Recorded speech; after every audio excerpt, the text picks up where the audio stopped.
Muy buenas tardes, ¿cómo les va? Perdón Buenas por... tardes, Buenas ¿cómo tardes, estás, Gabriel? Mary. Bien, bien, no podía conectarme. Me imaginé. Claro, me conecté unos 2 minutos antes y quedé ahí congelado y bueno, y después tuve que reiniciar toda la computadora y demás porque no había manera de conectarme. Pero acá estamos. 6 minutos después, pero acá estamos. ¿Mm? Bueno. Muy buenas tardes a todos. Ya voy voy a compartir enseguida el PowerPoint. ¿M? Eh, que lo tenía abierto hoy, pero cuando cerré todo el sistema me había quedado. Ahí estamos. Ahora sí voy a poder compartirles y vamos a comenzar a trabajar con con lo que sería el PowerPoint segundo, de estos dos que había armado. Bueno, el segundo eh, relacionado con el...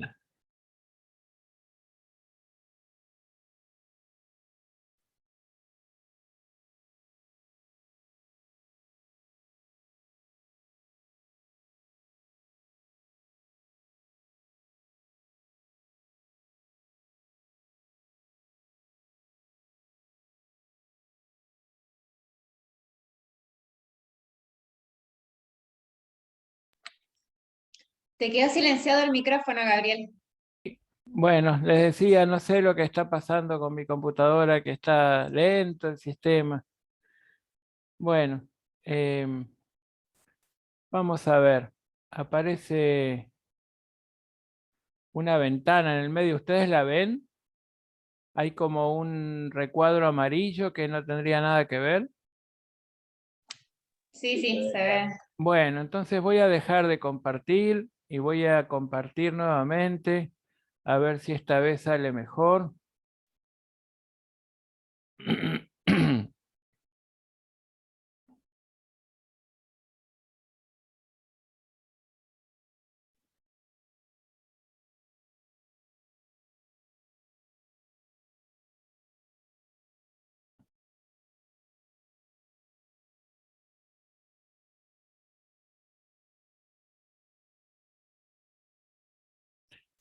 Bueno, vamos a ver si ahora podemos efectivamente compartir. Algo estuvo ocurriendo. Bien. Bueno, ustedes saben que nuestro métier en estos 4 días es trabajar con normas internacionales de información financiera, ¿sí?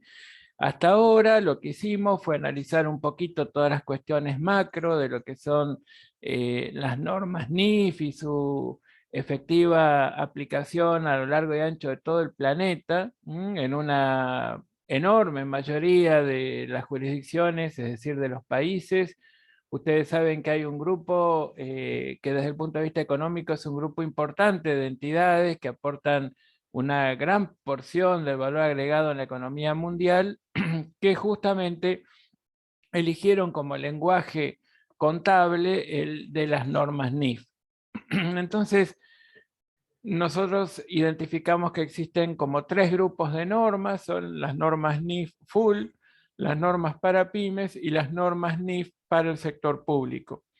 Em, por supuesto, nosotros estamos analizando algunas cuestiones vinculadas con la NIF Full, porque quien puede lo más puede lo menos, y la idea sería que algunas cuestiones vinculadas con las normas más comunes y más simples, ustedes las puedan comprender. Comprendiendo la dinámica de cada uno de los estándares y comprendiendo el sentido de los conceptos clave que repasamos, seguramente no tendrán mayores dificultades para analizar el resto de las normas NIF. Pero como ustedes pueden imaginar, cuando les mostré que todo este grupo de normas encerraba más de 6.000 páginas y que prevalece la norma específica por sobre la general, todo esto es un enorme desafío en cuanto a que hay que conocer todo ese universo tan vasto para precisamente estar seguros de cuál es la norma específica. Y esto es, en todo caso, el gran desafío que plantean las normas NIF. Por ende, para su aplicación práctica, las entidades tienen que efectivamente contar con personas especializadas que los asesoren, no solamente en forma interna, sino también externa al ente, y en particular todo el grupo de auditores que por supuesto tienen que estar entrenados y conociendo estos sensores que son el lenguaje común para el mundo de los negocios por estos tiempos. Entonces, elegí unas cuantas normas que vamos a barrer entre hoy y mañana, justamente con ese objetivo de ir viendo un poco cuál es el modo como se plantea cada una y cuáles son las soluciones generales que aportan cada uno de estos estándares. Hoy vamos a ver 4 o 5 de ellas y mañana otro tanto para dejar un panorama en este sentido. La NIC 8, como su nombre lo indica, es una norma internacional de contabilidad y el número 8 implica y denota su antigüedad de algún modo, ¿no? La denominación responde a la denominación que tenían estos estándares desde un principio, cuando en 1973 este grupo de entidades se reúnen, se nuclean para iniciar esta aventura. Bueno, unos años más tarde comenzaron a dictar las normas internacionales de contabilidad. Y esta es la número 8, que se refiere a políticas contables, cambios en las estimaciones contables y errores. Todos conceptos muy significativos. Recuerdan ustedes que cuando les hablé del periodo de transición y les comenté que en el estado de situación financiera, cada vez que ustedes aplicaban un nuevo estándar, cada vez que tenían o adoptaban una nueva política contable que pueda tener efectos retroactivos, bueno, pues venía un gran desafío, que era mostrar esa tercer columna comparativa que correspondía al inicio del periodo más antiguo al que debe referirse la información comparativa y que era ni más ni menos que el cierre del periodo inmediato anterior a aquel en el que debía mostrar la información comparativa. Vamos a poner como un ejemplo para refrescar esto, porque ya lo vimos. Si cerramos nuestro primer balance 100% NIF al 31 de diciembre de 2021, la fecha de transición la marcamos como el periodo más antiguo al que debe referirse ese primer estado de situación financiera. La información comparativa inmediata anterior sería la del 31 de diciembre del 2020, naturalmente, y a partir de allí esa fecha de transición se muestra como el 1 de enero de 2020 o lo que en realidad está mejor expresado por lo que significan los valores y más en una jurisdicción como la nuestra, ¿no? Como la República Argentina, en la que hay tanta variación no solamente en términos de unidad de medida, sino también en cuanto a los criterios de medición de un momento a otro de nuestra economía. Bueno, pues sería la del 31 de diciembre de 2019.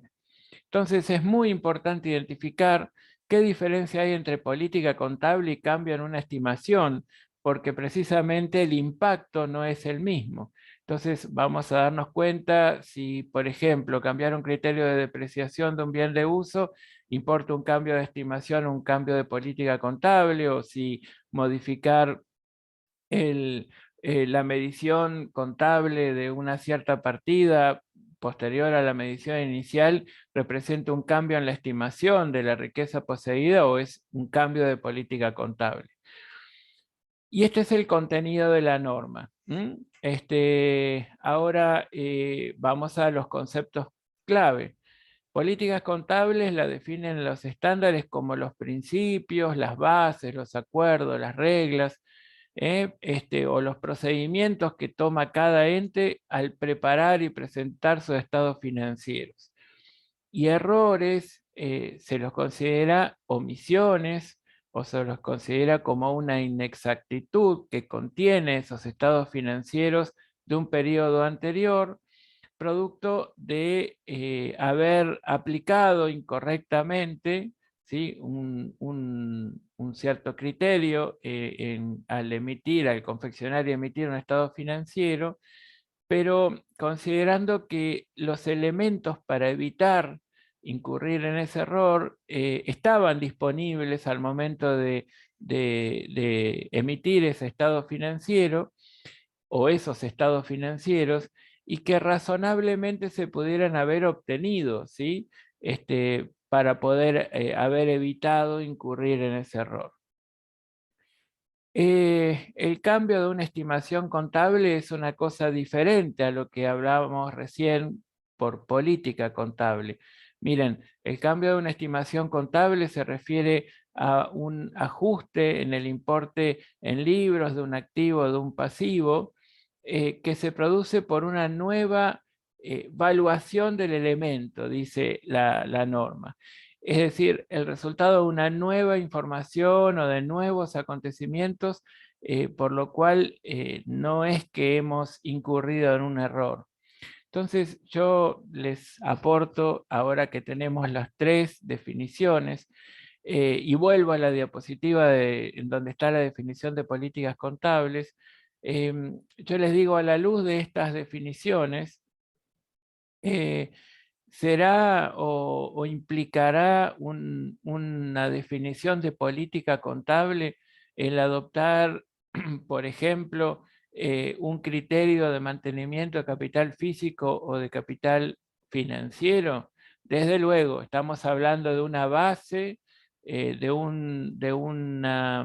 una suerte de regla, y por supuesto que denota un procedimiento para la determinación de los resultados del periodo. Entonces, claramente esa es una definición de política contable, el pretender mantener el capital financiero. Después les puedo preguntar, ¿y si aplicamos el modelo de costo o el modelo de revaluación, estamos hablando de políticas contables o de una forma distinta de estimar la riqueza poseída? Y entonces yo les aclaro que a la luz de estas definiciones, claramente la adopción de un criterio de medición representa también la adopción de una política contable.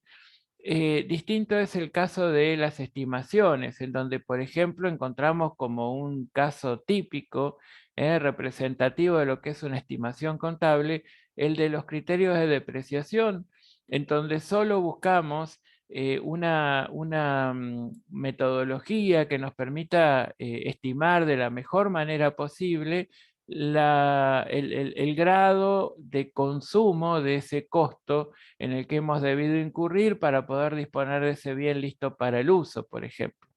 Entonces, claramente, la mutación de un criterio de depreciación, por ejemplo, lineal constante, hacia uno vinculado con los kilómetros recorridos o las unidades producidas, no es más que un cambio de estimación contable respecto del consumo y del modo como se habrá de consumir ese costo. Y que por supuesto tiene un impacto muy distinto de lo que es el cambio de una política contable. O por ejemplo también ustedes pueden decir, bueno, y si estamos analizando las cuentas por cobrar y estamos analizando las dificultades o la probabilidad de tener dificultades de cobrabilidad de esos saldos, y hacemos un análisis deudor por deudor, o determinamos y mutamos nuestra forma de determinación de los deudores de dudoso cobro hacia un análisis de comportamiento estadístico, ¿no? O histórico de los saldos por cobrar, conforme cada una de las categorías de deudores, ¿no? los deudores que están en situación regular, en cuenta corriente, los deudores morosos, los deudores en gestión judicial y demás.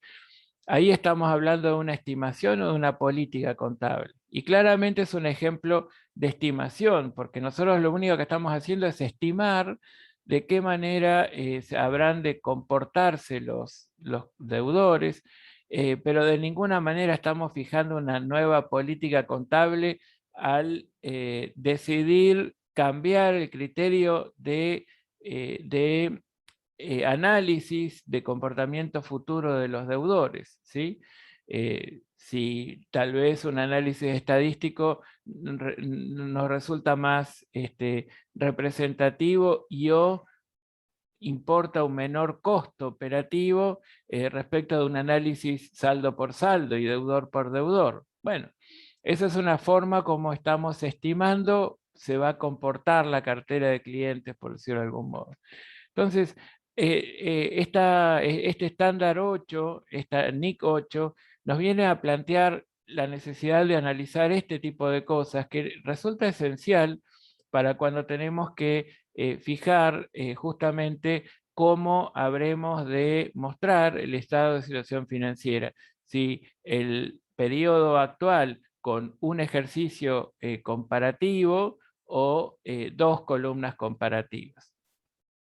Entonces, cuando hay una aplicación de una política contable, dice la NIC 8, si hay una norma o una interpretación específicamente aplicable, bueno, vamos a tener que aplicar esa norma o esa interpretación.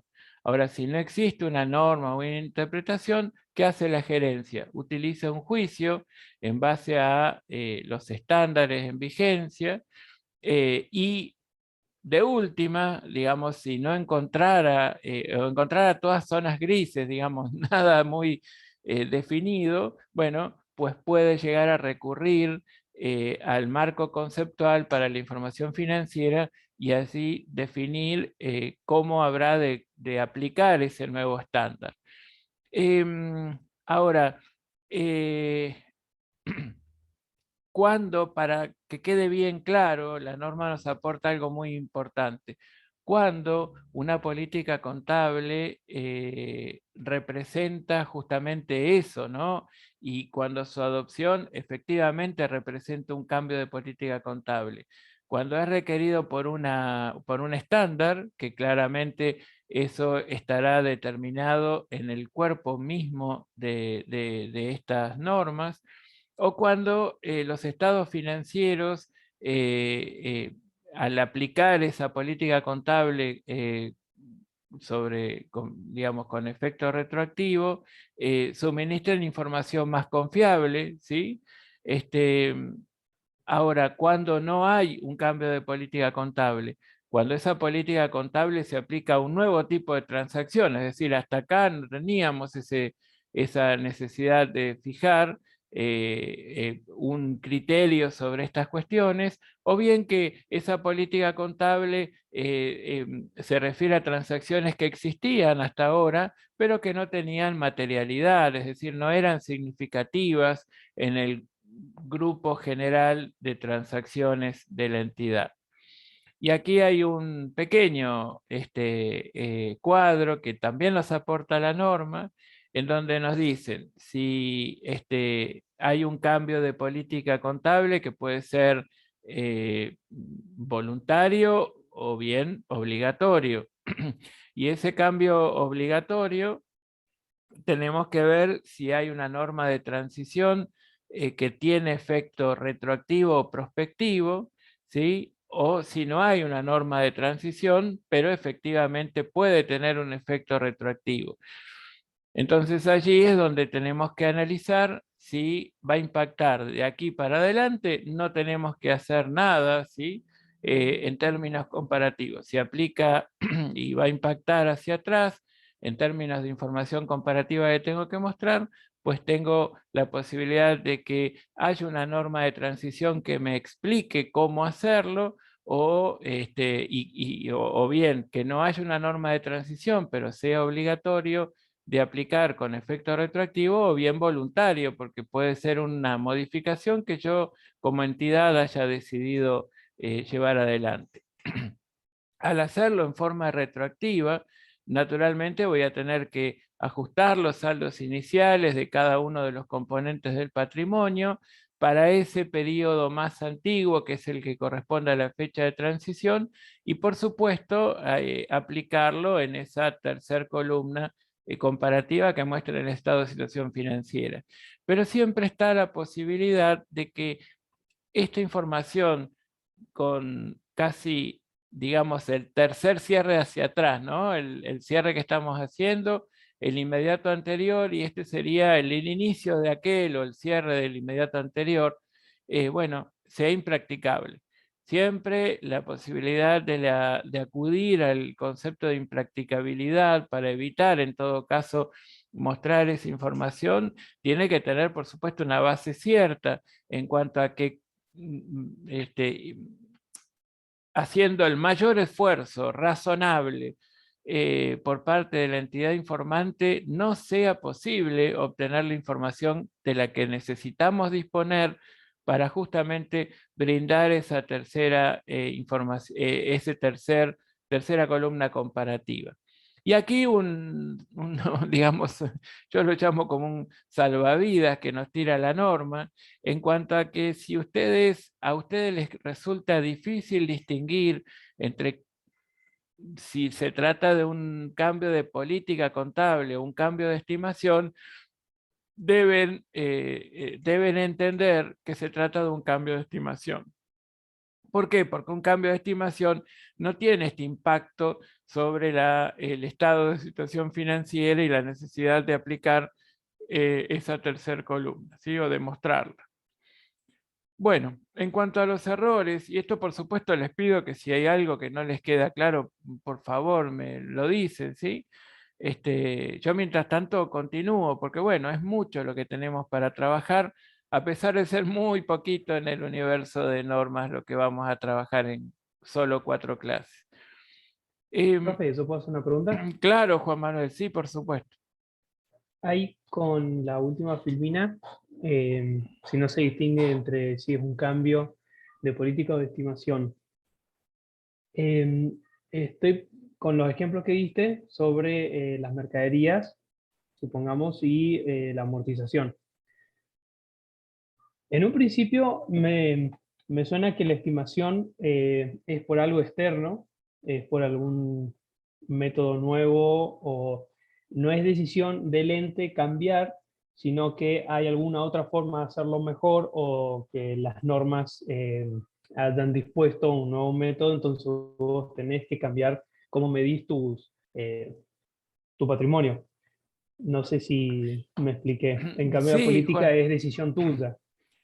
No tanto, yo diría que en todo caso lo pondría en sentido inverso al que expresaste.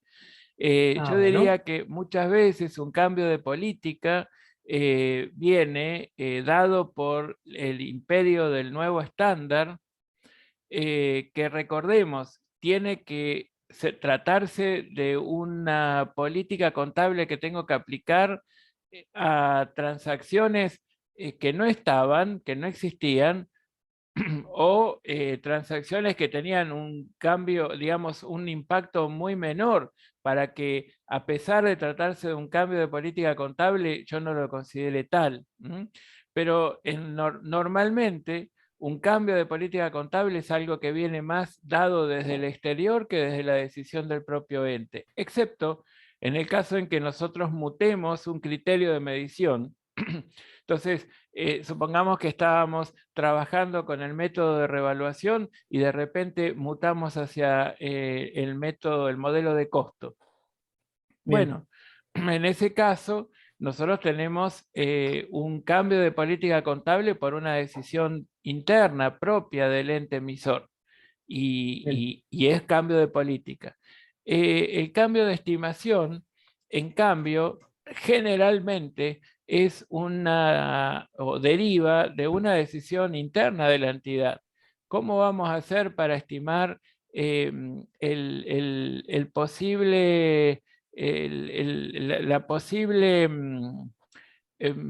digamos, exigibilidad que pueda tener un acuerdo del cual deriva un cuadro de bonificaciones para el cliente.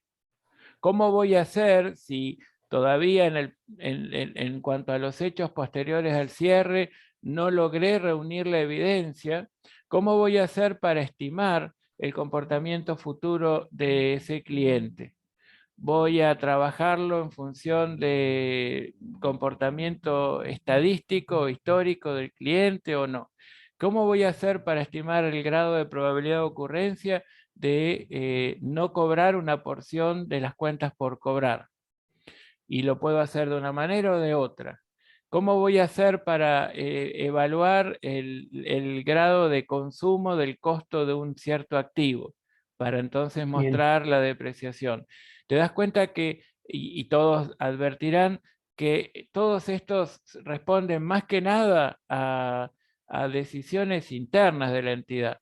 Hay pocos cambios de estimación que en realidad deriven de la aplicación de un estándar.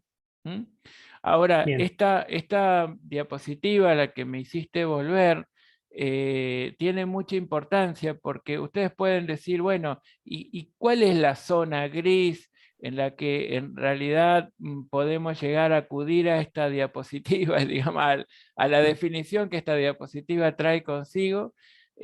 Para que nos salve de alguna manera de tener que mostrar esa tercera columna comparativa en el estado de situación financiera.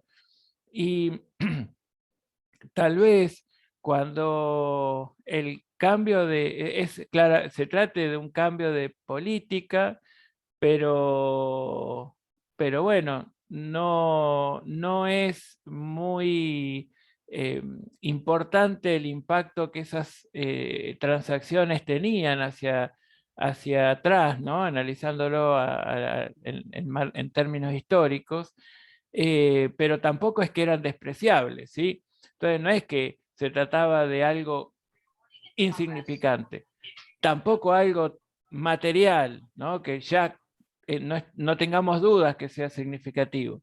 Y si estuviera ahí en el medio, entre significativo y no significativo, bueno, tal vez aplicando esto podemos llegar a torcer el análisis hacia cambio de estimación.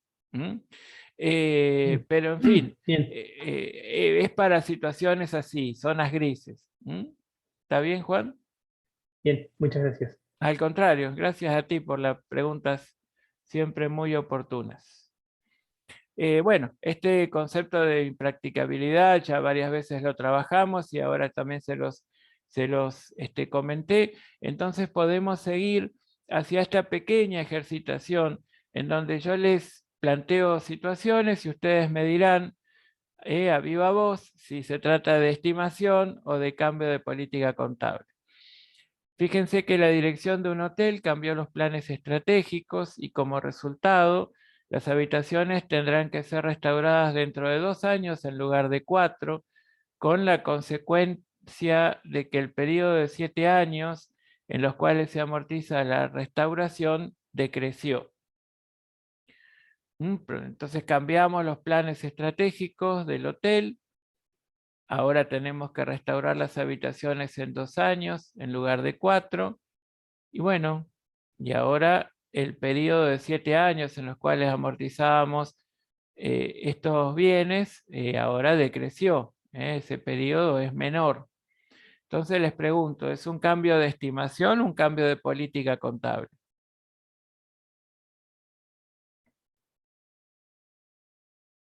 ¿Qué dicen ustedes?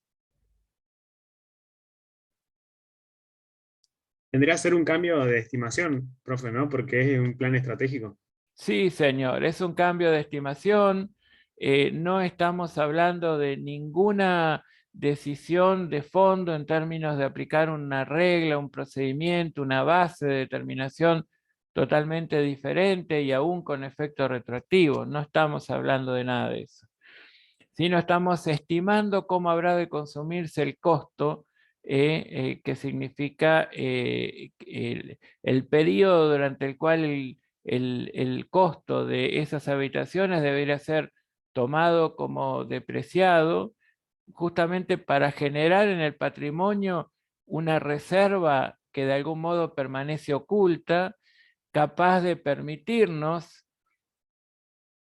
volver a tener esos bienes que puedan brindarnos esos servicios, ¿no? Para eso sirve la depreciación.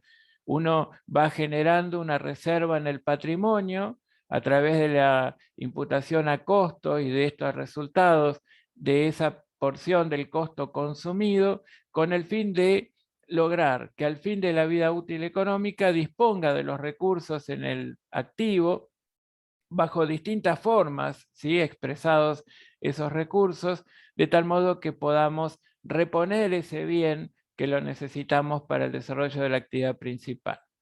Vamos al caso 2, en donde una comercializadora decidió cambiar el cálculo de su provisión para cuentas de dudoso cobro. Recuerden que cuando hablamos de provisión, en términos de normas NIF, estamos hablando de la previsión que nosotros trabajábamos regularmente, ¿sí? En los años previos, el cálculo de esa provisión se hacía como un porcentaje fijo multiplicado por el total de saldos impagos con más de 90 días, y ahora la compañía calcula la provisión mediante la evaluación individual de los saldos. Claramente es Una estimación. bien, también es una estimación. Muy bien, Juan. Es una estimación, estamos hablando de cómo pensamos que se van a comportar los deudores en cuenta corriente. Una empresa dedicada al equipamiento electrónico decidió cambiar su evaluación de inventarios de FIFO a precio promedio ponderado. Entonces acá... Es cambio de política. Sí, claro, este es un cambio de política, claramente. En 2018, una empresa adoptó la NIC 19. Es una norma que ustedes no conocen de momento, pero se refiere a cómo contabilizar los beneficios a los empleados, siempre con una ayuda fundamental de lo que es la matemática actuarial, ¿sí? Justamente para ir contabilizando a lo largo del tiempo lo que después se va a transformar en beneficio a los empleados, ¿sí? Que es una política de la entidad. Y previamente esos beneficios por jubilación se determinaban haciendo un cálculo actuarial. Naturalmente surgieron algunos ajustes derivados de la aplicación de la NIC 19, ¿no? Entonces acá están hablando de una norma que la están adoptando a partir de este periodo, este ejercicio económico, y genera impactos importantes. ¿Qué dicen ustedes? ¿Es un cambio de estimación o de política contable?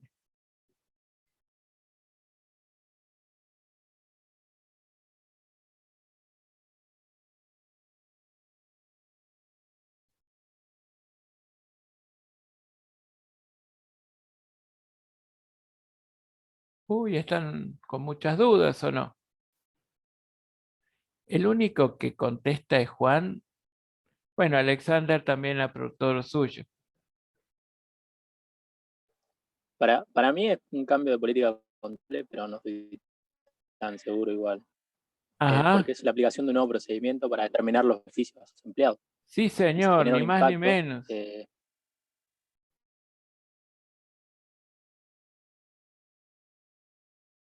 Avanti, avanti. No, era eso. Si generaba un impacto y hiciera un cambio de procedimiento, era un cambio de política contable. Sí, señor, ni más ni menos. Excelente. Y ¿Puedo finalmente... hacer una pregunta? Sí, por supuesto. En esa NIC, con la nueva implementación, esa misma NIC te dice si el cambio es retroactivo o no. En realidad lo que tiene es un conjunto de normas de transición que definen cómo se debe modificar lo que se venía haciendo al respecto. Y por supuesto eso tiene impacto sobre los saldos iniciales y demás. Hay una Bien. porción que también se imputa a resultados, otra porción a ORI, en fin. Hay un impacto fuerte de aplicar esta norma que por supuesto hasta allí no venía aplicando la entidad. Bien. Les decía, el caso 5, para reflejar mejor el patrón de depreciaciones de una máquina, el método de depreciación fue cambiado de línea recta al decreciente por suma de años dígitos. Claramente, Cambio de estimación. muy bien. Yo lo daba por hecho y exactamente, un cambio de estimación. Bien, vamos por la NIC 10. Si quedó alguna duda sobre la 8, me la plantean, por favor, ¿sí? Si no, seguimos. Esta es una NIC, la 10, que se refiere a los hechos ocurridos después del periodo sobre el que se informa. Es decir, lo que nosotros llamamos en términos de normas contables profesionales NONIF, los hechos posteriores al cierre. Entonces, hay una primera parte donde se definen los conceptos clave. Bueno, justamente, ¿cuáles son esos hechos?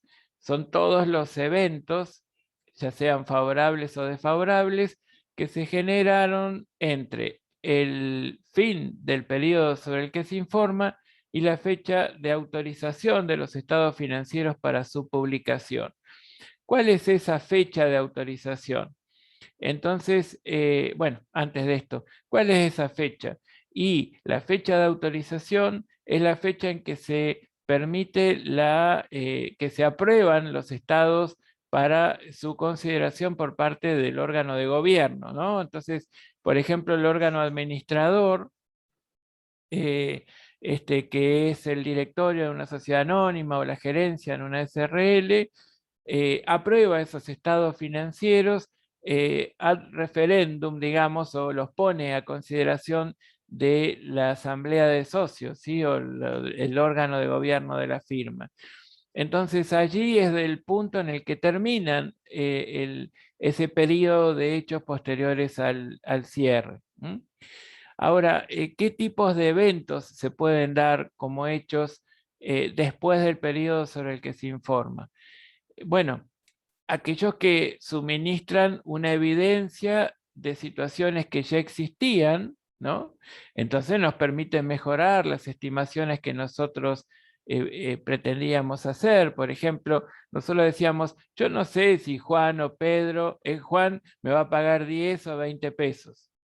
Y resulta que como hechos posteriores al cierre, ya sabemos que Juan nos va a pagar 15, que no va a pagar 20, tampoco 10, pagó 15 y nos dijo que los otros 5, él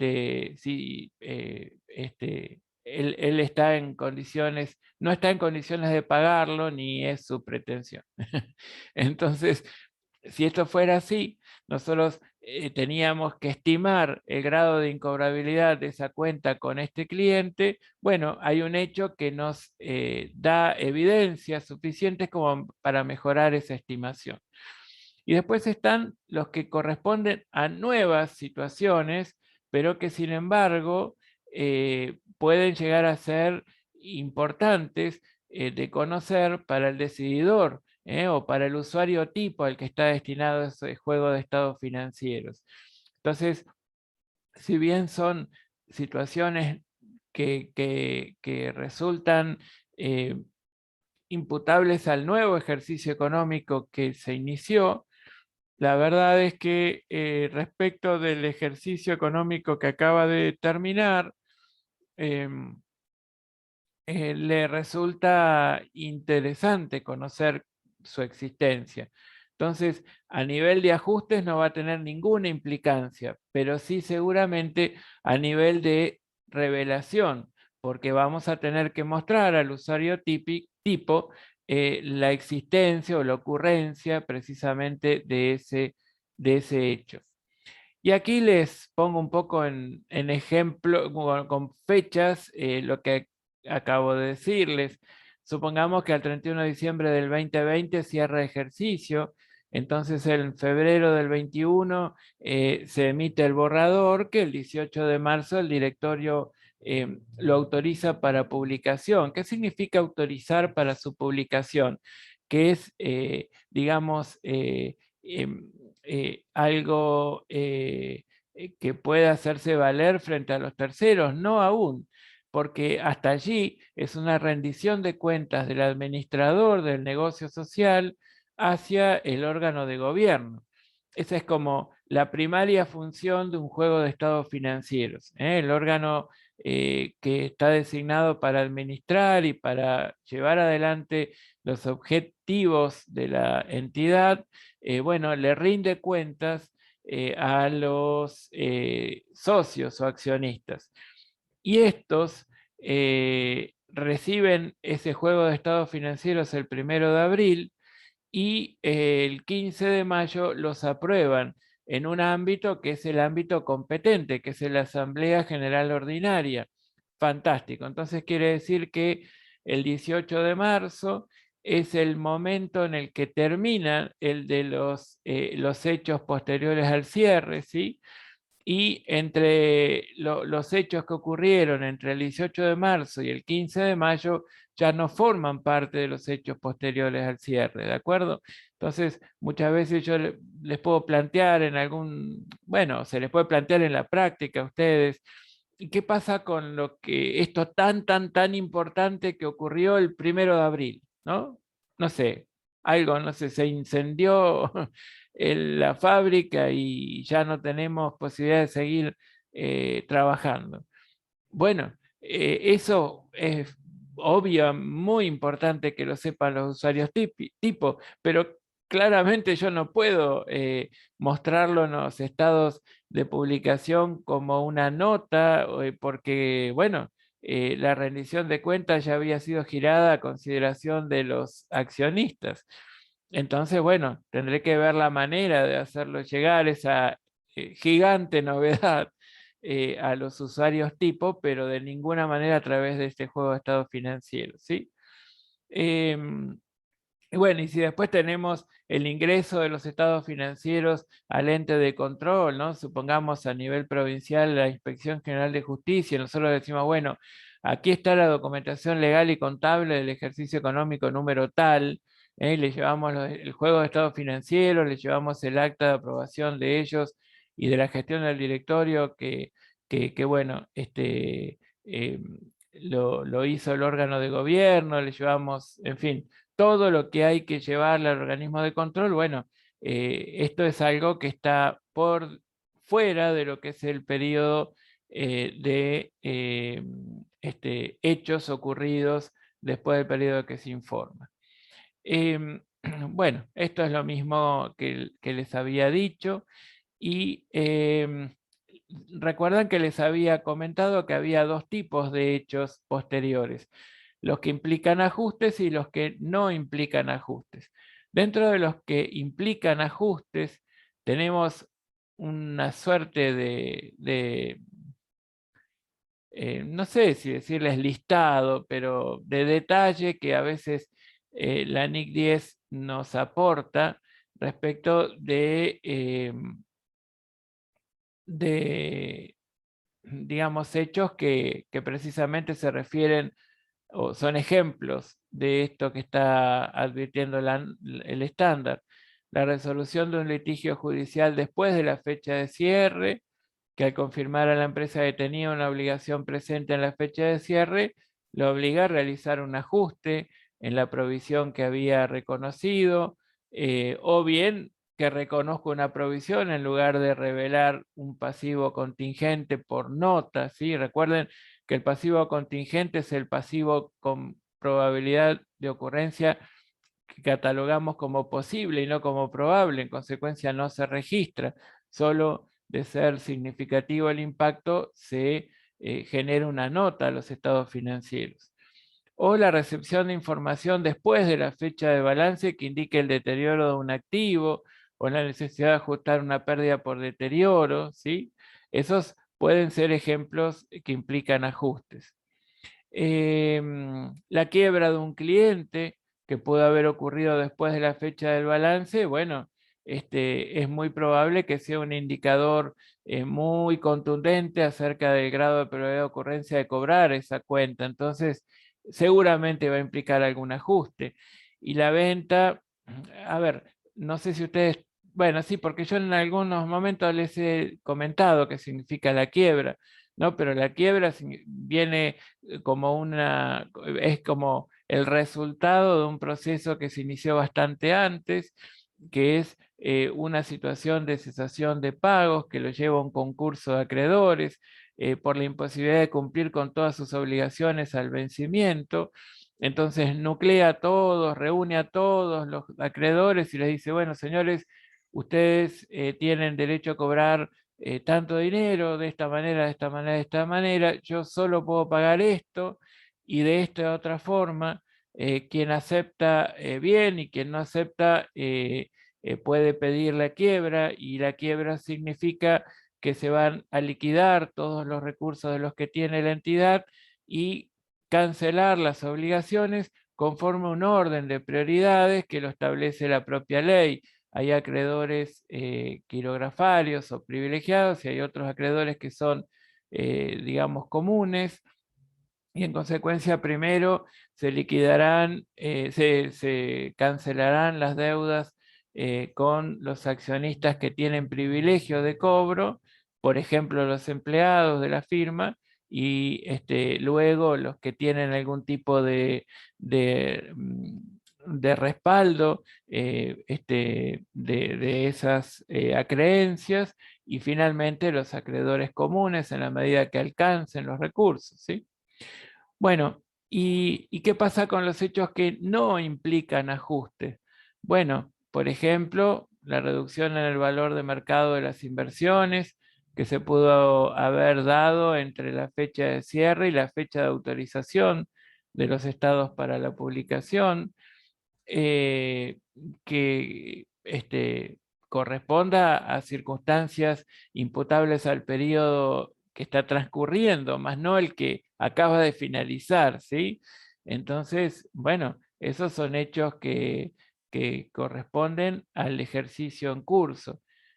Si tuviesen un impacto significativo, pues puedo brindarle al usuario tipo una nota diciéndole qué es lo que había ocurrido y bueno, pero no lo voy a convertir en un registro contable, ¿no? A eso se refiere con que no implican ajustes, que yo no voy a registrar en el libro diario que se produjo la desvalorización del activo, por ejemplo. Y bueno, y si no, los hechos posteriores que tengan una importancia sobre la entidad, con un impacto significativo, pero que bueno, no ocurrieron antes del cierre, sino en un momento posterior. Nos aclara algo respecto de los dividendos. Y miren, esto se los voy a leer y lo vamos a analizar.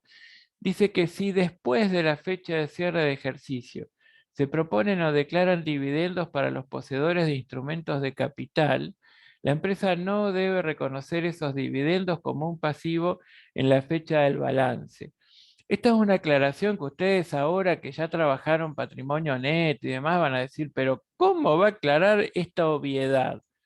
Ustedes saben que en el mundo no era tan obvio y había muchas jurisdicciones que decían que por aplicación o por imperio de la base de acumulación de vengado, si los dividendos que se aprobaban tenían relación con el ejercicio, los resultados del ejercicio que ha finalizado, pues de alguna manera yo tendría que reconocer ese dividendo como un pasivo, ¿no?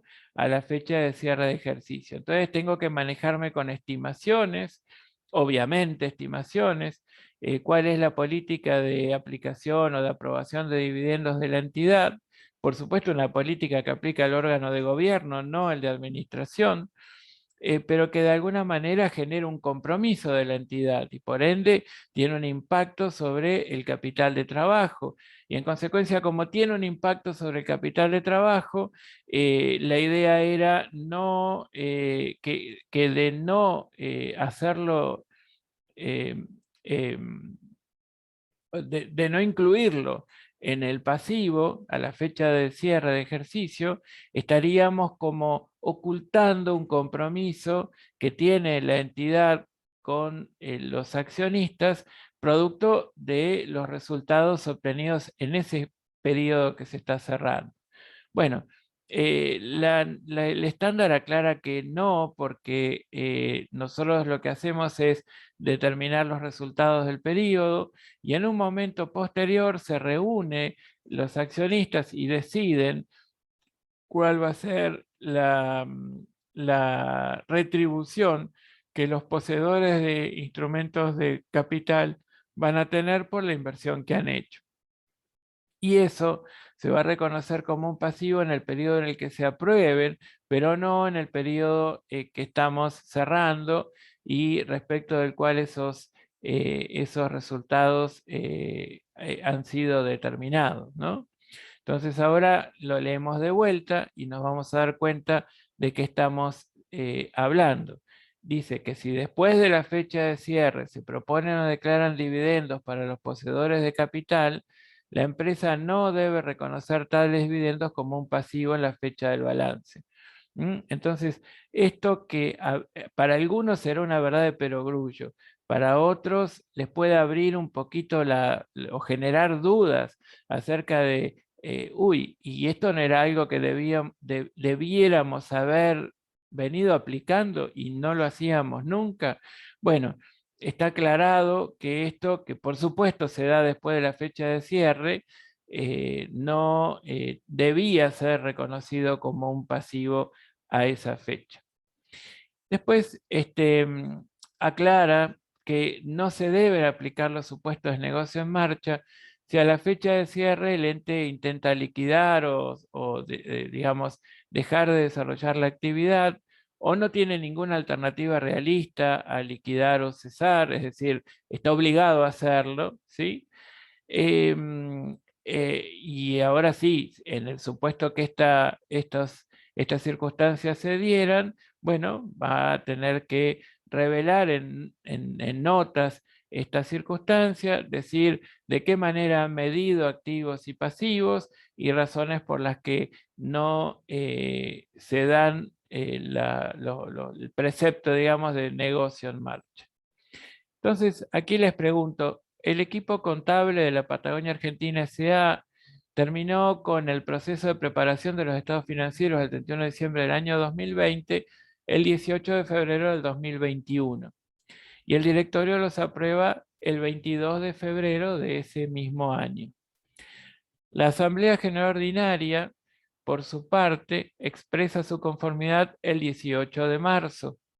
Entonces tenemos que analizar los siguientes hechos y establecer qué tratamiento contable le vamos a dar en función de la NIC 10. Uno de sus clientes, que representa el 70% de los ingresos, por las dudas, fíjense cuáles son las fechas importantes, ¿no? Fecha de cierre, 31 de diciembre de 2020. La fecha, el directorio los aprueba el 22 de febrero, ¿sí?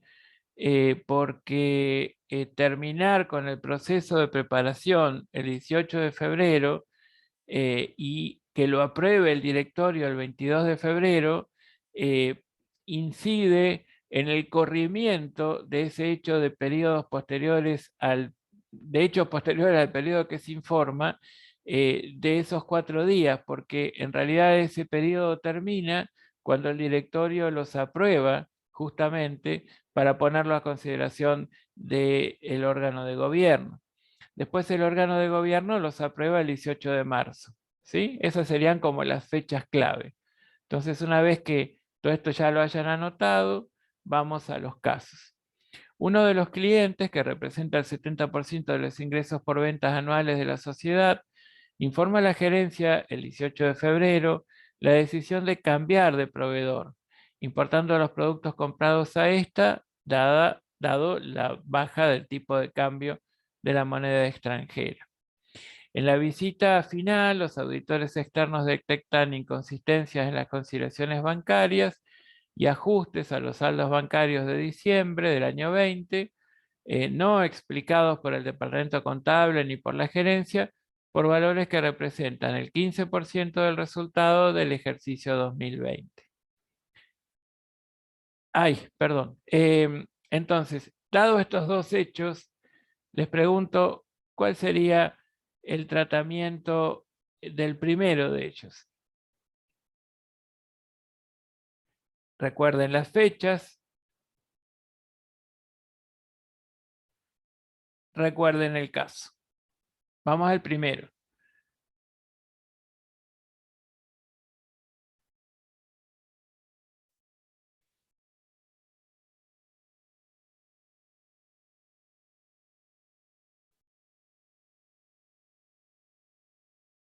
¿Qué dicen ustedes? A ver si están activos todos. Por favor. Quiero escucharlos, quiero verlos. Es bastante Profe, fácil. Sí, claro. me parece que en la primera, el problema de los clientes, del cliente, que dice el 18 del 2, te informa la gerencia. Y en el enunciado del principio decía que el 18 del 2 terminaban las tareas de la confección del balance. Sí, señor. Entonces se supone que si entró esa información al estado financiero. Claro. ¿Entró o no entró? ¿Nosotros lo tenemos que mostrar o no lo tenemos que mostrar? Yo digo que sí, Sí, hay que que esa mostrarlo. información estuvo Bueno, dentro o al del menos debió estado. haber estado. Sí, Bien. Fíjense, la situación esta es planteada por la propia norma, ¿sí? La relevancia del cliente al 31 de diciembre del año 2020, por supuesto, siempre fue un cliente muy importante. Ahora, al 31 de diciembre no estaba la decisión del cliente de no seguir siendo cliente de la firma. Entonces, nosotros tenemos que ver si afecta o no afecta el concepto de empresa en marcha, porque imaginen que estamos hablando de un cliente que representa el 70% de los ingresos por ventas de la sociedad. Entonces, en principio, deberíamos analizar el impacto en términos de si estaría bien o no de considerar que la empresa sigue en marcha, aún con el retiro de un cliente que representa el 70% de los ingresos por ventas para nosotros. Y luego deberíamos analizar si se tiene o no que incluir alguna nota explicativa sobre esta situación. Naturalmente, puede que nosotros no tenemos todos los datos completos en este extracto que les aporto, pero es tal vez probable que justifique la posibilidad de seguir trabajando bajo el concepto de empresa en marcha. Sin embargo, lo que estamos absolutamente seguros es que en ese estado contable que el 18 de febrero termina de preparar, pero que recién lo va a aprobar el directorio el 22 de febrero, debió haber incluido sí o sí una nota al menos, ¿sí? Una nota, por supuesto nada en términos registrales, porque al 31 de diciembre no había pasado nada, pero sí una nota y tal vez una nota lo suficientemente completa como para analizar el impacto que pueda tener sobre el futuro de la entidad, ¿no? El hecho de que un cliente tan relevante para nosotros dejara de ser cliente. ¿Está bien? Ahora, ¿qué pasa con la segunda? La segunda que dice que los auditores detectan inconsistencias en las consideraciones bancarias que no fueron correctamente explicados por el departamento contable ni la gerencia y todas estas variaciones representan un 15% del resultado del ejercicio. Bueno, justamente al no poder explicarse por parte de los que son responsables del manejo de los recursos, el por qué, no nos pueden explicar el por qué existen estas diferencias, bueno, obviamente van a generar un ajuste y esto habrá sido producto de la aplicación de los procedimientos de auditoría aplicados, por ejemplo, a las partidas de caja y bancos, ¿sí? Y por supuesto va a generar un ajuste. ¿Mm? Bueno, Hago una pregunta con eso. sí señor, vamos por esto, a ver. Hoy estoy lleno de preguntas. Está perfectísimo. Bien. Terminaron el balance el 18 del 2 y el 18 del 3 estuvo la Asamblea General que me imagino que ellos fueron quienes evidenciaron la falta de la conciliación bancaria. No, no, no. No, ¿O fue? no, cuando acá les decimos los auditores externos detectan, son los que, digamos, nosotros como contadores públicos, por lo menos todos aquellos que hoy estén cursando esta materia con vistas a ser contadores, no licenciados en economía ni administración, pero sí con vistas a ser contadores, van a saber que una de las actividades que podemos llevar a cabo los contadores es la de auditar los estados de publicación. La auditoría es una actividad muy importante en donde nosotros tenemos como sensor el conjunto de estándares que la entidad emisora dijo aplicar, por ejemplo las NIF, ¿sí? Y nosotros tenemos esas NIF como sensor, es decir, como punto de referencia, y solo tenemos que ocuparnos de verificar si esas NIF fueron aplicadas como corresponde, ¿sí? Entonces, ¿en qué finaliza nuestra actividad? En que emitimos una opinión acerca de la razonabilidad, de esos estados en cuanto a la descripción de la situación patrimonial, económica y financiera de la entidad.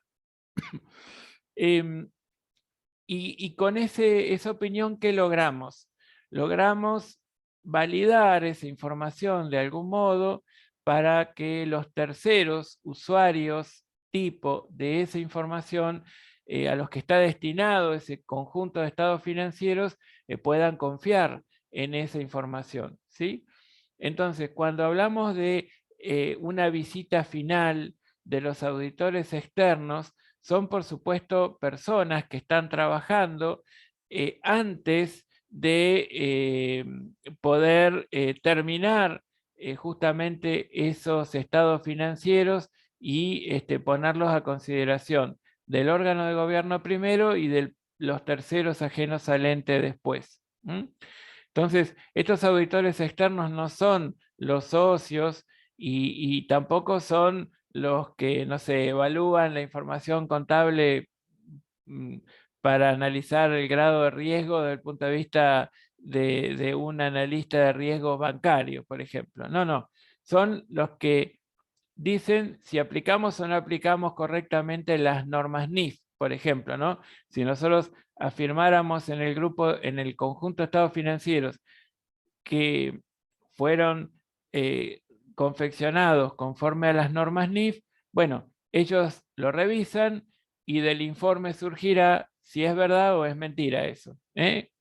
Entonces, cuando se refiere a los auditores externos que detectan inconsistencias, se refieren a esos trabajos que se realizan previamente a la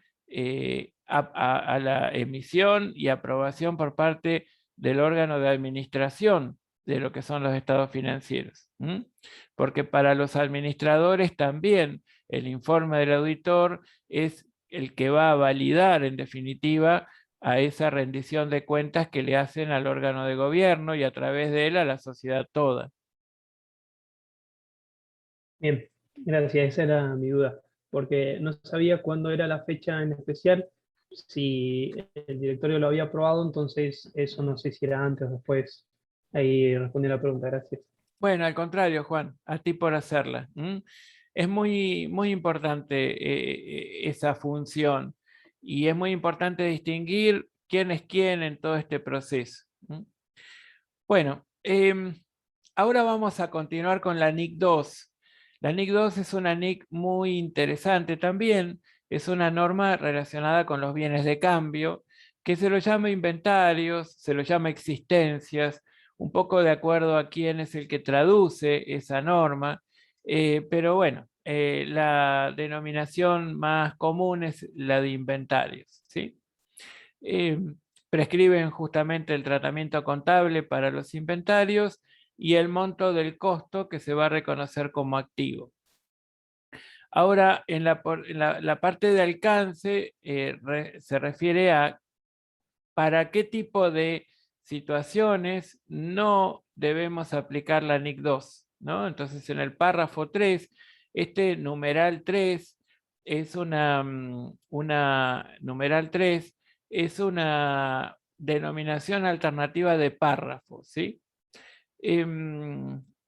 Recuerdan, ¿no? Y no sé si vieron, a esta altura yo creo que sería interesante que busquen las normas internacionales y las miren y las recorran a ver cómo están organizadas, si es verdad lo que les conté, y se van a dar cuenta que cada párrafo tiene un número. Entonces ustedes pueden poner párrafo 3 o pueden anotarlo con el numeral 3.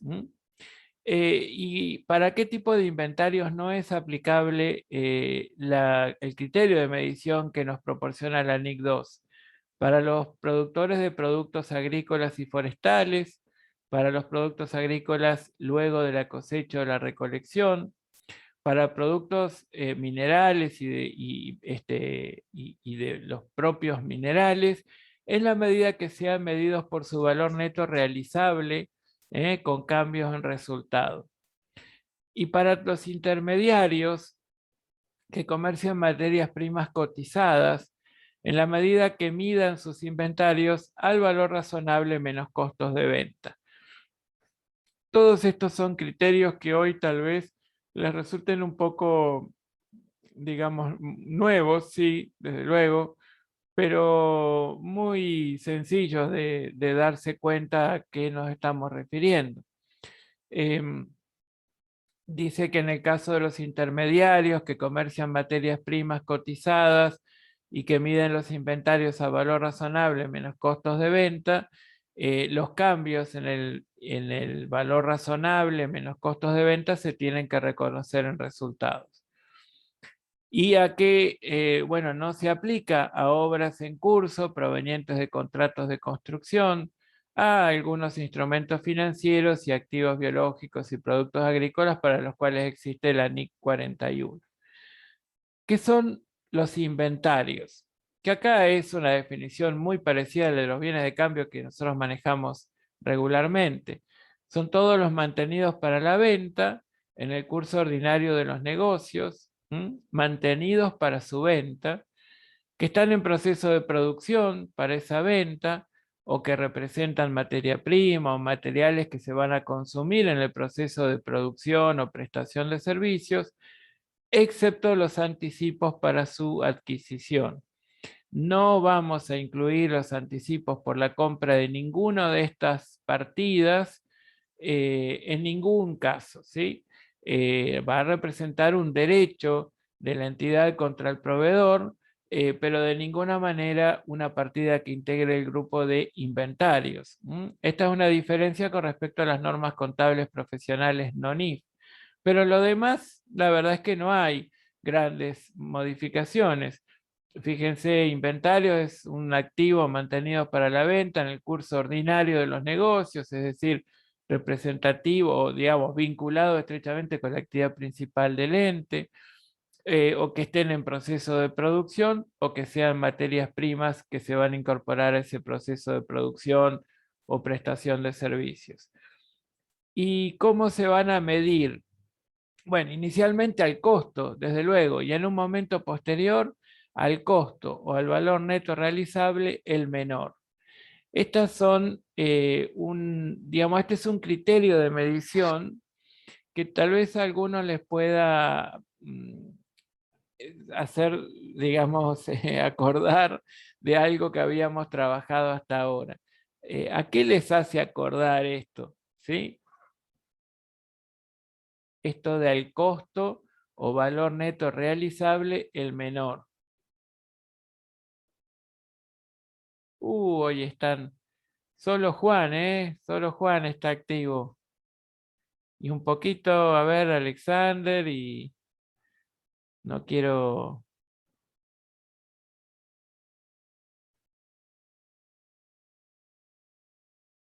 A ver, a ver, a ver. Bueno, ¿quién dice yo? ¿A nadie le hace acordar sobre nada? Bueno, está bien. Capaz que yo tengo mucha memoria, pero no sé. Bueno, le comieron la lengua a los ratones.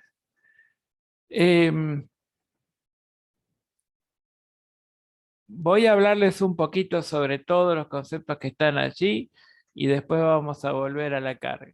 Así que vayan pensando.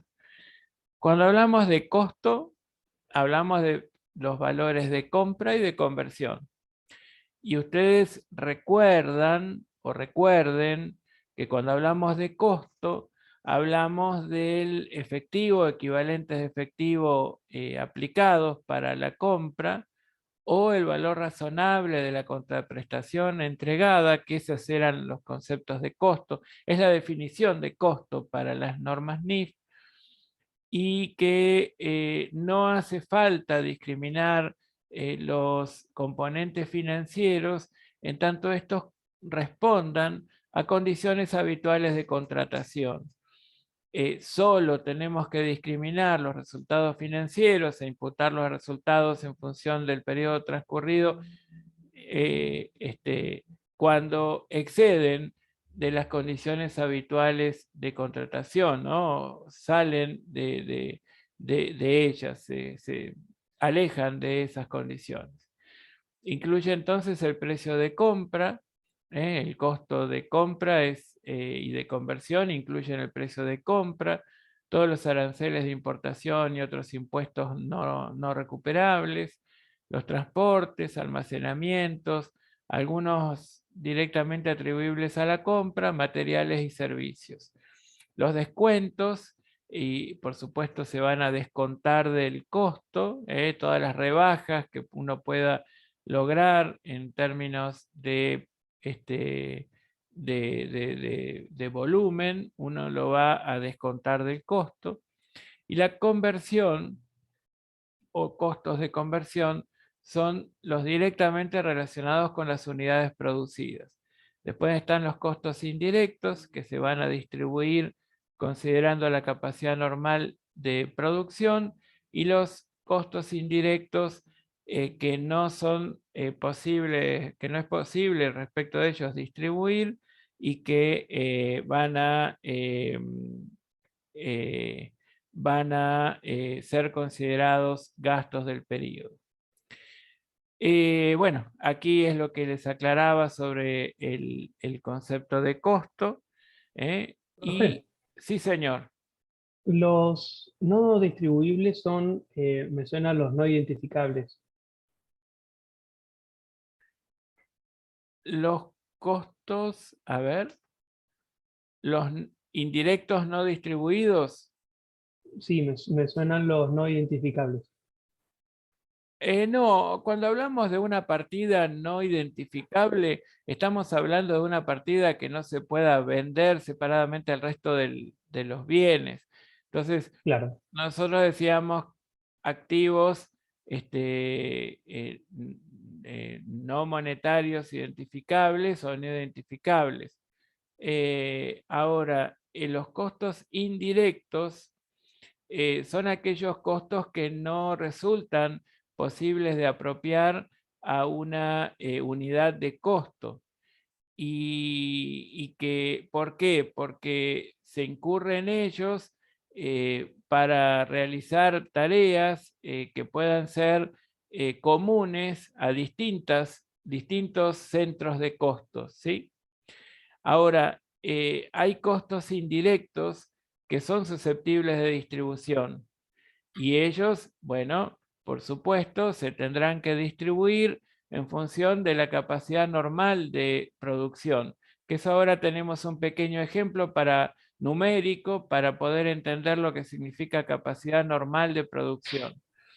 Ahora, si existiera algún costo indirecto no distribuido, bueno, directamente esos costos no distribuidos que tienen la característica de ser indirectos, directamente se imputan a resultados del periodo. Bueno, Y la última cosa es que vamos a seguir viendo más a fondo la parte de costos en contabilidad de costos en tercer año. Por supuesto. Bien. Sí, sí. No creo que lo vean en función de las normas NIF, pero por supuesto van a profundizar muchísimo sobre lo que es toda la contabilidad de costos en sí, ¿sí? Que muchas veces también se aparta de lo que son los estándares que uno tiene que aplicar, ya sean los principios de contabilidad generalmente aceptados, las normas contables profesionales no NIF o las propias normas NIF. Bien. Bárbaro. Aquí lo que les muestro es de un modo que yo acostumbro señalar como de un modo brutal, partiendo del valor razonable, cómo llegar al costo de reposición y cómo al valor neto realizable. Y como una suerte digamos, ¿por qué les digo brutal? Porque en realidad lo que les estoy haciendo es una tremenda simplificación para que puedan advertir la diferencia entre ellos. Entonces, si yo parto de valor razonable y le sumo los costos de compra, llego al costo de reposición. Y si parto de valor razonable y le quito los gastos de venta, llego al valor neto realizable, ¿no? Una cuestión que es una simplificación para comprender qué rol puede jugar el valor razonable a la hora de determinar costo de reposición y valor neto realizable. Esto es muy importante, lo que vamos a ver ahora. Esta diapositiva les muestra que hay dos sistemas de medición de costos muy, digamos, atractivos, que se muestran como alternativas al sistema de costeo principal, que es el del costo real, ¿no? El costo real o histórico. El costeo estándar se aproxima al costo real, ¿sí? Que, bueno, para los niveles normales de consumo de materias primas, manos de obra y uso de la capacidad instalada, bueno, es un parámetro, ¿no? El costeo estándar trabaja con parámetros de utilización de bienes destinados a la elaboración de productos o la prestación de servicios que responden a un promedio y que responden a un método establecido para su producción o para su prestación, ¿no? Ya sea de un bien o de un servicio. Pero después está el método de los minoristas, ¿sí? Antes de esto, ¿qué diferencia entre el costeo real con respecto al costeo estándar? Bueno, el costeo real estamos diciendo, bueno, lo que utilizamos para desarrollar tal producto o prestar tal servicio es esto, esto, esto y esto. Y por supuesto es el mejor sistema de medición de costos.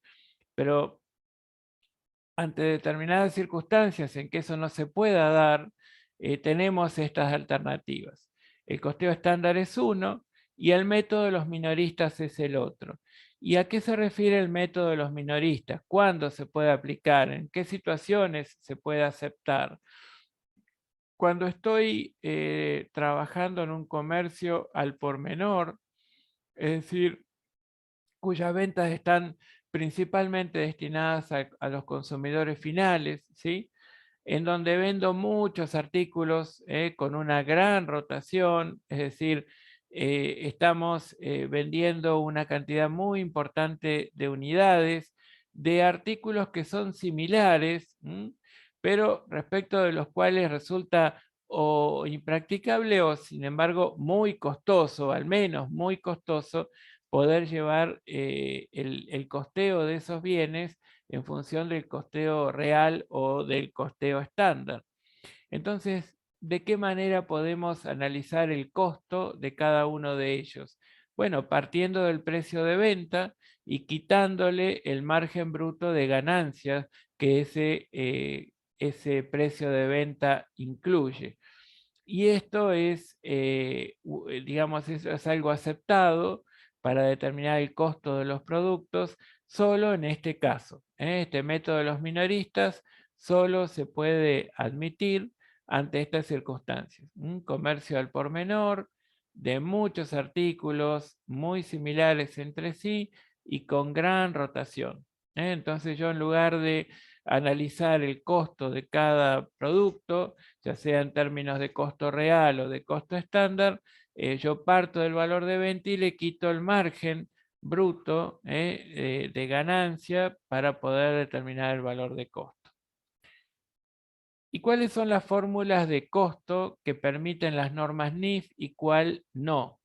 Bueno, las que permiten serían identificación específica para todos aquellos productos que no sean intercambiables entre sí, o bienes y servicios elaborados para un proyecto específico. Entonces, para mí, cuando no es posible decir que el producto A es intercambiable con el de B, con el producto B, yo voy a tener que identificar en forma específica ese producto y voy a tener que determinar el costo de esa manera.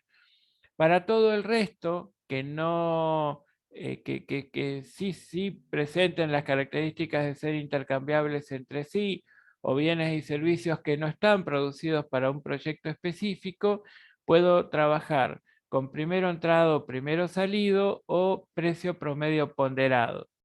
Ahora, las normas NIF en muy pocos casos son restrictivas. Por ejemplo, yo les conté que la NIC 1 era muy restrictiva y directamente no aceptaba la identificación de resultados extraordinarios. ¿Se acuerdan?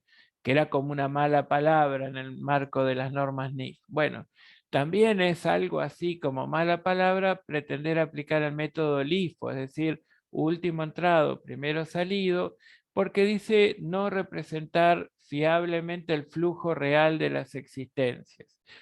Entonces, bueno, en este caso resulta ciertamente restrictivo y es algo con lo cual muchos tal vez no estamos de acuerdo.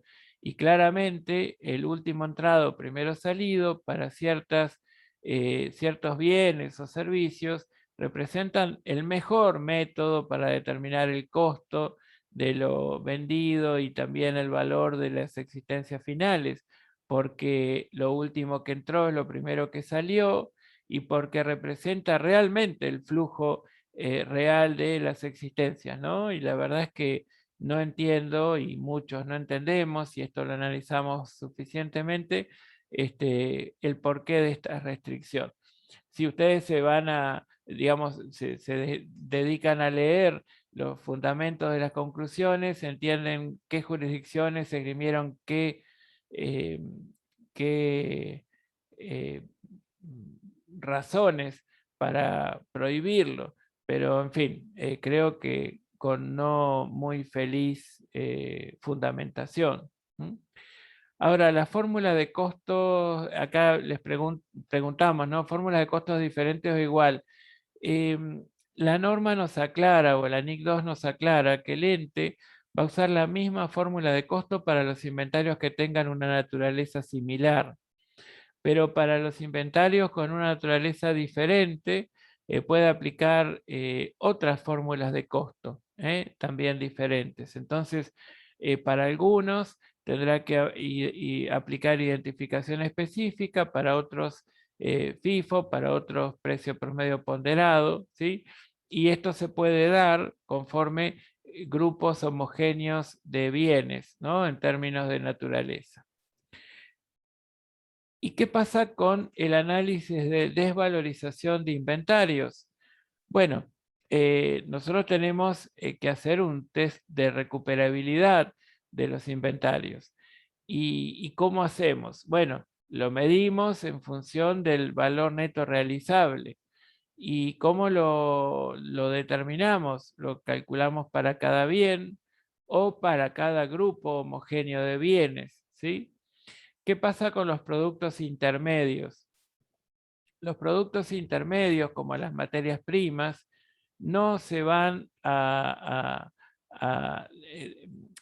rebajar, dice la norma, al valor neto realizable, si el producto final se estima vender al costo por encima del costo, si no deberá compararse con el costo de reposición. Entonces, acá hay una aclaración importante. Vamos despacito para entenderlo bien. ¿Qué pasa con estos productos intermedios, como lo son insumos, ¿no? Materias primas y demás? Dice que si el producto final se estima vender al costo o por encima del costo, se estima vender al costo o por encima del costo, ¿cómo vamos con qué lo vamos a comparar? ¿Con el valor neto realizable, que es el criterio que nos muestra el test de recuperabilidad, o con el costo de reposición?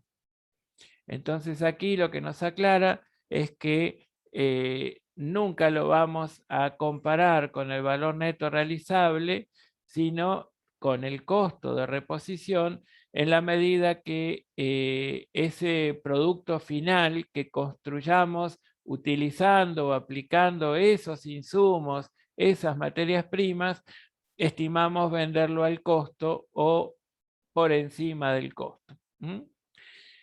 ¿Y cuándo debemos comparar cada uno de los bienes que forman los inventarios para analizar la desvalorización posible? Al fin de cada periodo, no en un momento distinto de él. ¿Y cómo vamos a hacer para revertir las desvalorizaciones? Bueno, cuando ocurra con cargo de resultados. Esto, digamos que no cambia respecto de nuestras normas.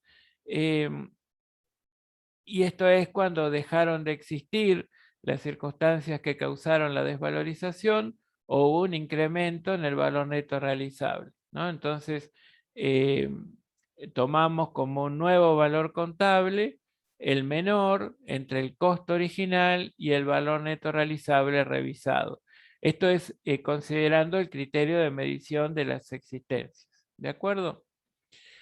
Y aquí nomás les hago todo un detalle para que vean lo mucho que hay que volcar a las notas, que sería un poco lo que el mayor de todas estas normas, el mayor de lo que todas estas partidas que conforman los inventarios muestran, y que lo tenemos que volcar a prosa, ¿sí?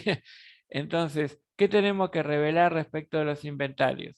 Las políticas contables adoptadas para medirlos, incluyendo la fórmula de medición de costos que se haya utilizado, el importe total en libros y los importes parciales según la clasificación más apropiada para el desarrollo de la actividad de la entidad, el importe en libro de los inventarios que se lleven a valor razonable menos costos de venta, el importe de los inventarios reconocidos como gastos durante el periodo, las rebajas de valor de inventarios reconocidos como gastos, el importe de las reversiones, las circunstancias que hayan producido la reversión de las desvalorizaciones, todos los inventarios pignorados en garantía, es decir, con algún tipo de disponibilidad restringida por estar afectados a respaldar alguna situación o algún compromiso de la entidad, en fin.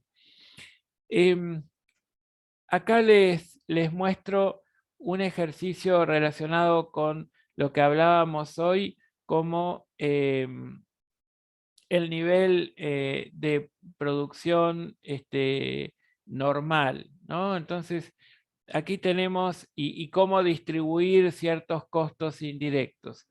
Tenemos una actividad máxima de la entidad de 1000, una actividad normal de 800, una actividad real de 640, y tenemos 10.000 pesos de costos a distribuir. La idea es qué porción imputamos al costo de producción y qué porción a resultado, justamente referido a esos costos indirectos que no resulten factibles de distribuir o de apropiar. Entonces aquí les muestro las cuentas que tenemos que hacer. nosotros tenemos que 10.000 pesos lo tendríamos que distribuir en función de la relación que existe entre la actividad real y la actividad normal, ¿sí? Entonces eso nos daría 8.000 de esos 10.000 pesos de costos a distribuir, que vamos a imputarlos a costos de producción, y el remanente de 2.000 lo imputamos directamente al resultado del periodo. ¿De acuerdo? Entonces, ahora, ya que solo habló Juan, vamos a ver si se acuerdan de algo de todo lo que hablamos. Les pregunto, ¿cómo se miden los inventarios según la NIC 2? ¿Alguien recuerda? ¿Alguien tomó apuntes? En un principio, al sistema de medición real o histórico. A ver. Decimos cómo se miden los inventarios en un momento posterior al reconocimiento inicial.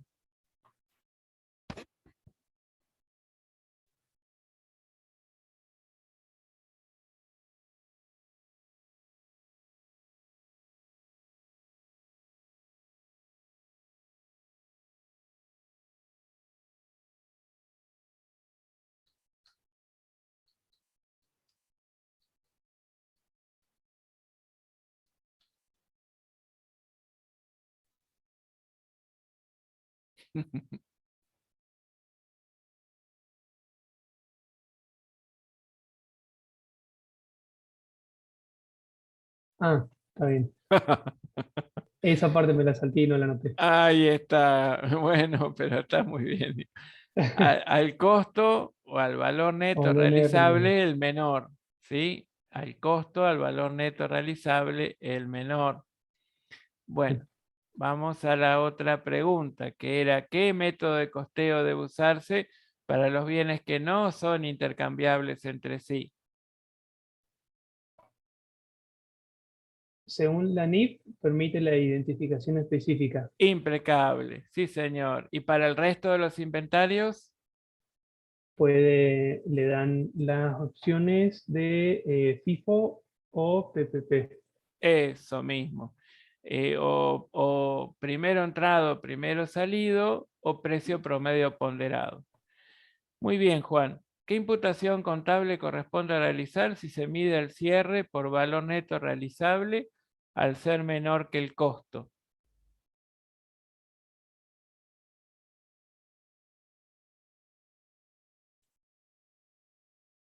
La pienso.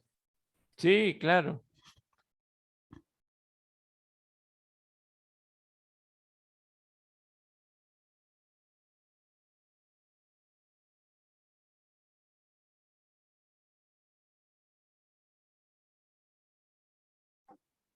Cuando eso sucedía, no se aplicaba, no se hacía un cargo a resultados, cuando había un incremento en el PNR. Bien, Jonathan. ¿Y qué imputación puntualmente? Una desvalorización. Sí, señor. Si se mide el cierre por valor neto realizable, que es menor que el costo, claramente hubo una desvalorización. Y eso es lo que registramos, ¿sí? Directamente con cargo de resultados. Y la otra pregunta de revisión es, ¿la empresa puede utilizar fórmulas de cálculo de costo distintas para diferentes clases de existencias?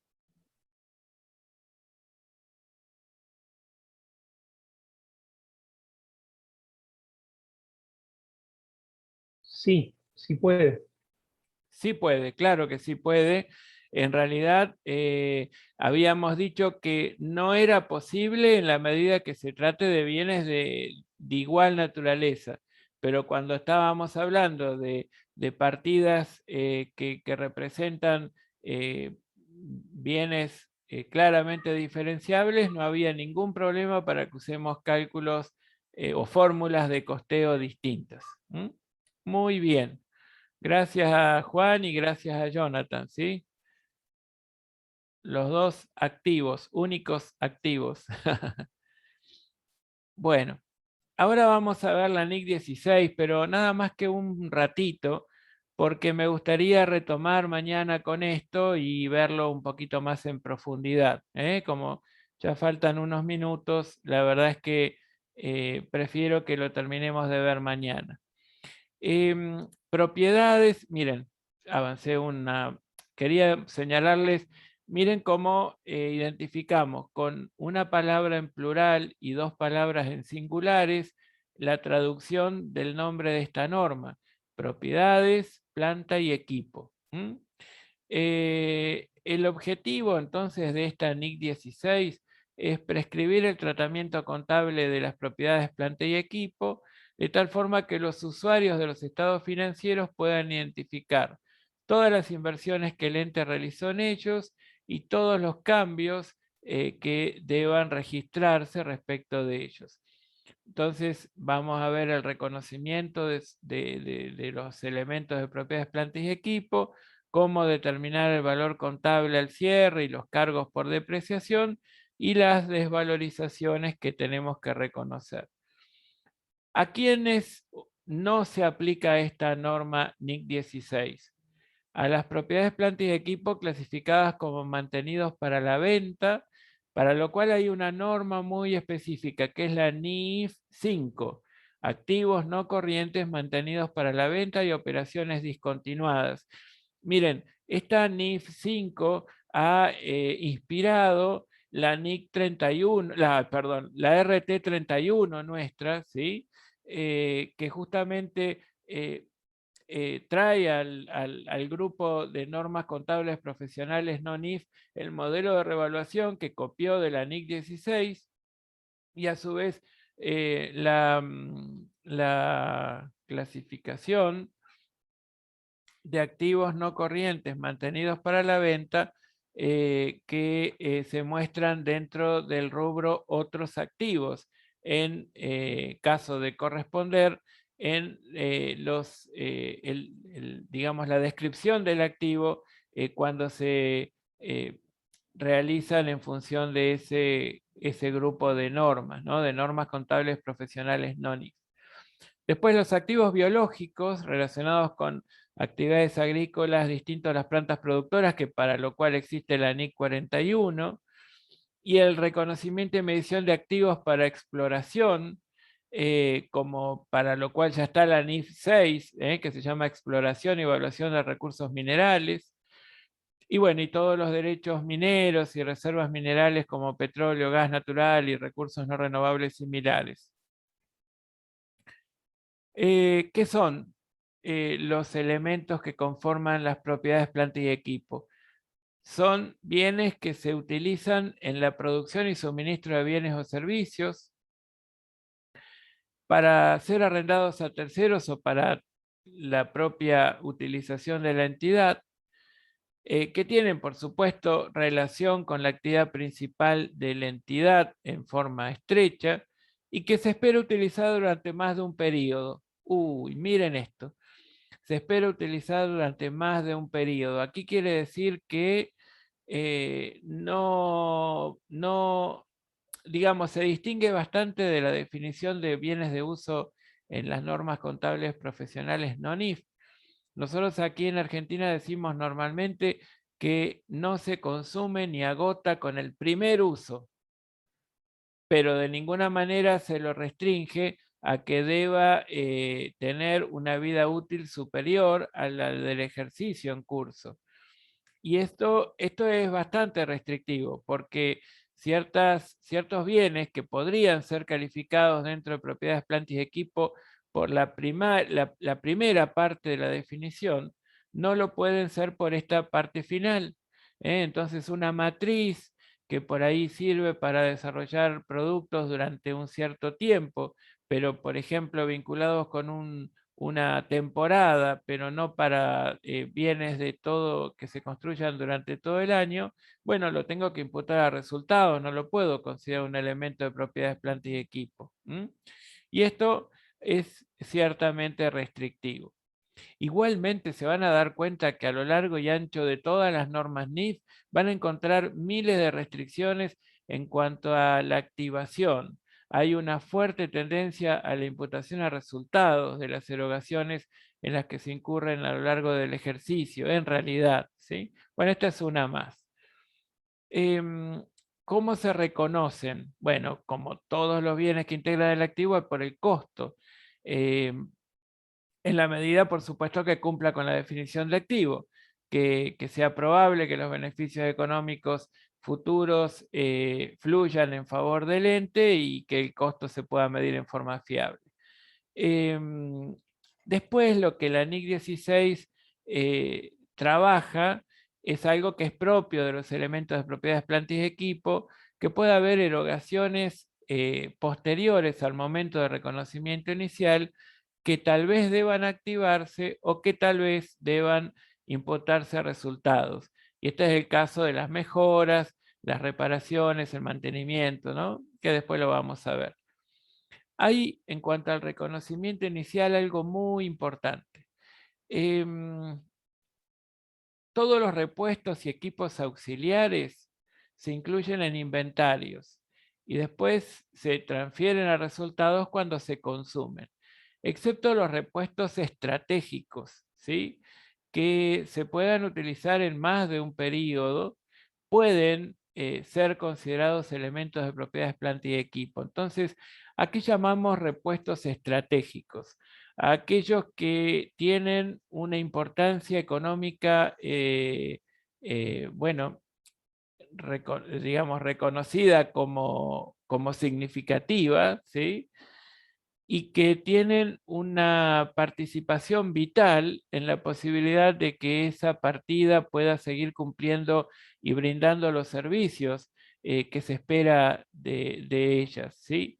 Entonces, por ejemplo, en un avión, un repuesto estratégico puede llegar a ser las turbinas, los motores, ¿sí?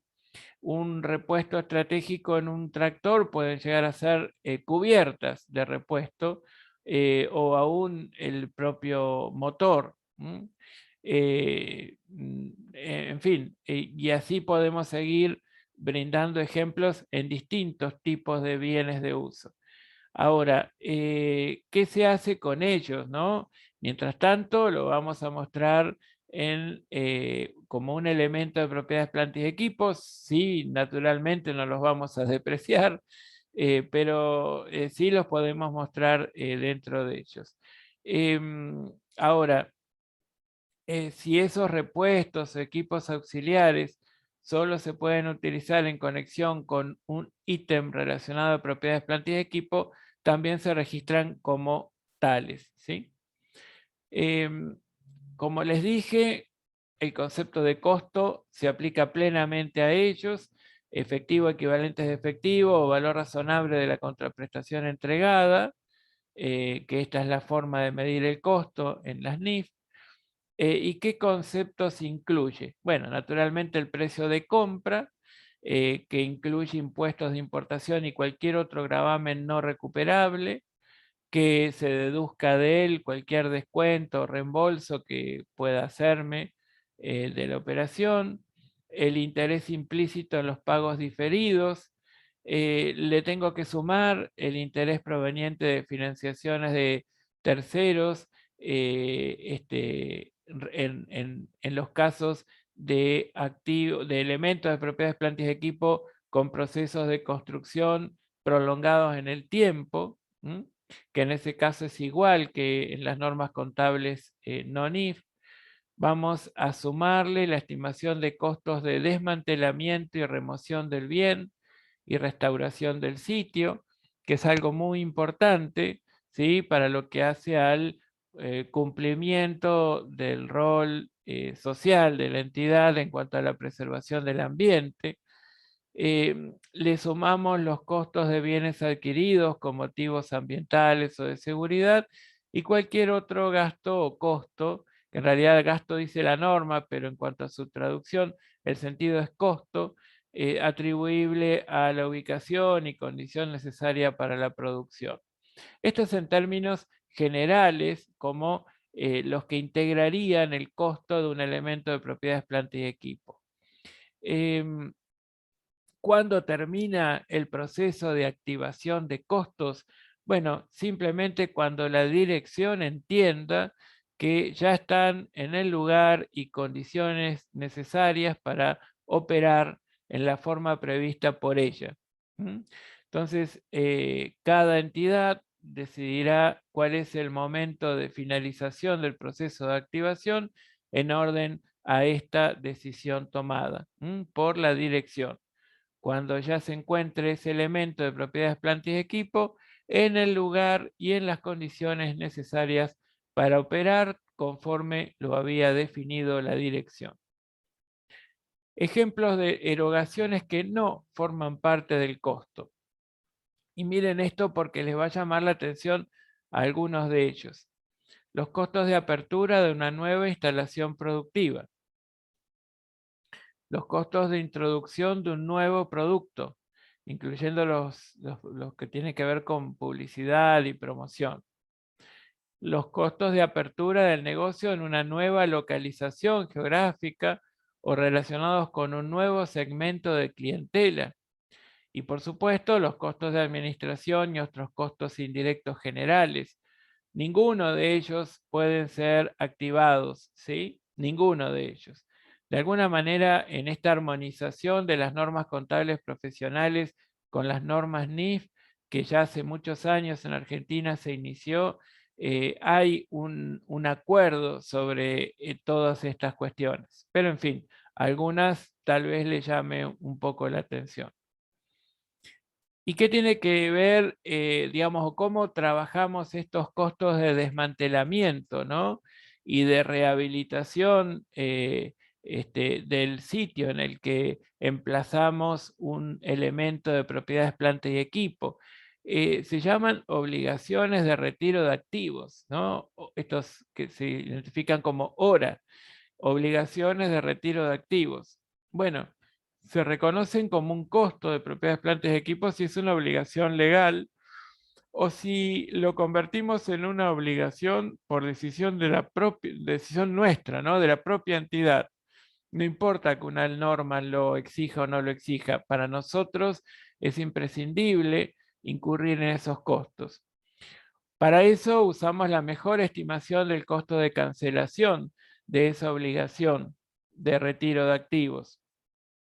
Y por supuesto, si se trata de un valor futuro, vamos a calcular el valor presente, ¿sí?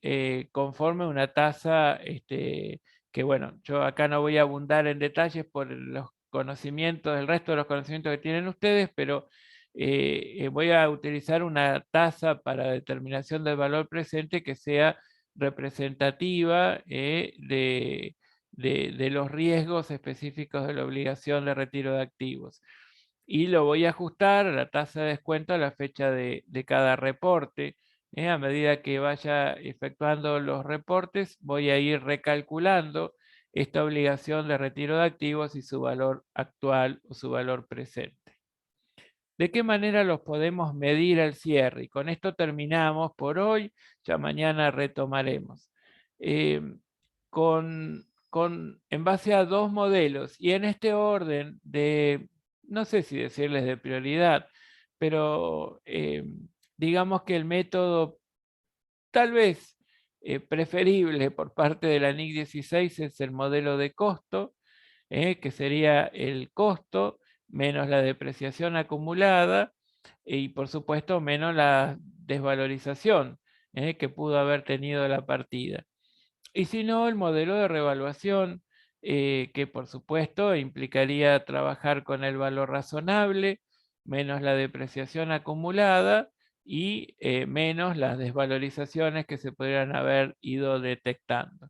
Ahora, esas revaluaciones, en todo caso, se van a tener que llevar adelante con una periodicidad tal que aseguremos que el valor de libros siempre esté cercano a mostrar el valor razonable de ese grupo de partidas. Esto, digamos, se refiere al criterio de medición posterior al reconocimiento inicial. Mañana, como aquí les mostramos, vamos a ver un poquito el modelo de revaluación y algunas cuestiones vinculadas con estas el tratamiento contable de estos elementos de propiedades, plantas y equipo. Bueno, a ver, ahora somos 18. En un momento fuimos 25.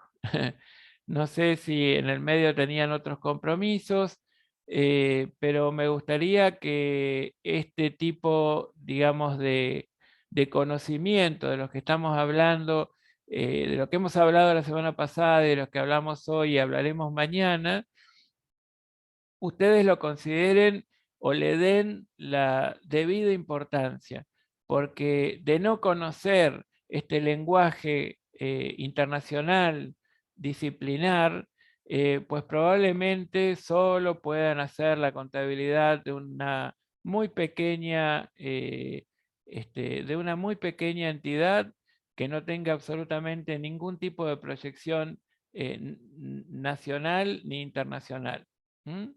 Y la verdad es que es restringirse notoriamente el campo de actuación profesional. Entonces, por las dudas les recuerdo que es muy importante estar muy atentos a este tipo de conocimiento de los que estamos hablando, porque verdaderamente los van a necesitar y mucho a la hora de ejercer la profesión. Bueno, les cuento que, bueno, ya ahora faltan 3 minutos para las 4. Espero que mañana se conecten todos a las 18 y nos hagan llegar las dudas que tengan a través del foro de consultas, ¿sí? O de lo contrario, mañana en el curso de la reunión. Bueno, muchas gracias a cada uno. Muchas gracias a Juan Manuel. Muchas gracias a Alexander, que hoy trabajó también. Y bueno, los convoco a todos los demás a estar mucho más activos, ¿sí? Muchas gracias. Hasta mañana. Gracias, profe. Chao, hasta luego, Chao, profe. profe. Nos vemos la Chao, próxima. hasta luego. Adiós.